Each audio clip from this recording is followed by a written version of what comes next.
The old lady's name was Ruth, though hardly anyone spoke it any more. It floated only inside her own thoughts now, like a name written on water. She lived in a small, fading house at the edge of a quiet street where the paint peeled like tired skin and the windows stayed shut even during the day.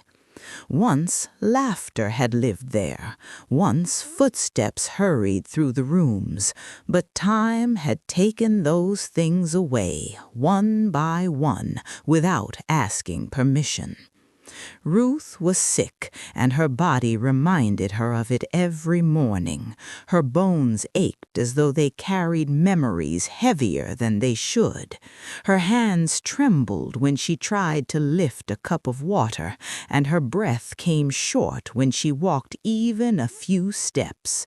On the small wooden table beside her bed sat several medicine bottles, their labels faded.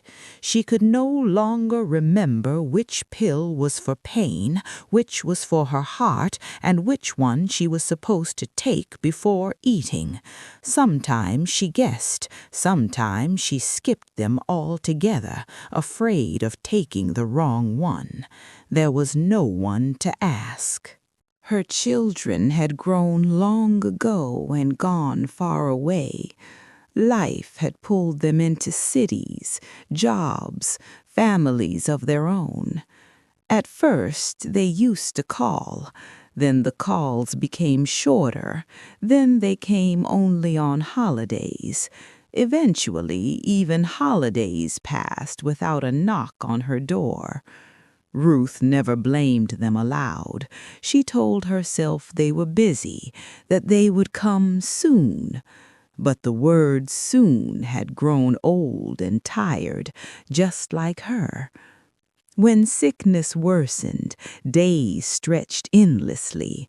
She would lie in bed listening to the slow tick of the clock, each second sounding like a small reminder that she was still here, still waiting. At night, fever wrapped around her like a cruel blanket. She whispered prayers into the darkness, not asking for miracles, only for someone to sit beside her for a moment, someone to notice if her breathing became shallow, someone to say, "I'm here." Sometimes she imagined footsteps outside her door. Her heart would lift, fragile with hope. But it was always just the wind or a neighbor passing by without knowing what was happening inside that quiet house.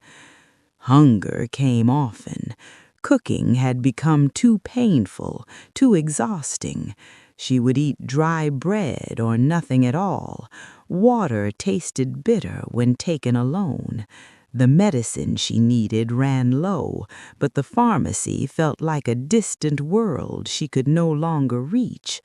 Her body weakened further, as if it too had begun to give up on being remembered. Ruth spent hours looking at an old photograph on her wall. It showed her younger self, smiling, surrounded by people who once depended on her. She had cared for them when they were sick, fed them when they were hungry, stayed awake through long nights just to make sure they were safe. Now, as she lay alone, she wondered quietly when care had become something she was no longer allowed to receive. Yet even in her sadness, Ruth held on to small things, a beam of sunlight that slipped through the curtain in the morning, the sound of birds resting briefly on her roof.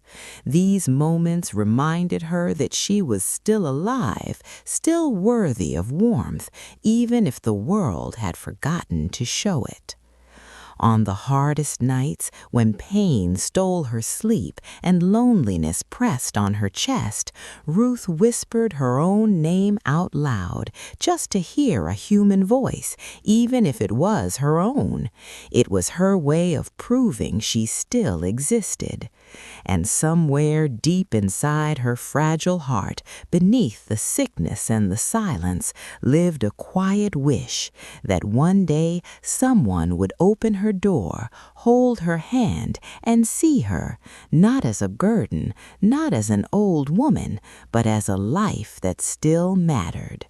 Until then, Ruth waited, alone, still hoping.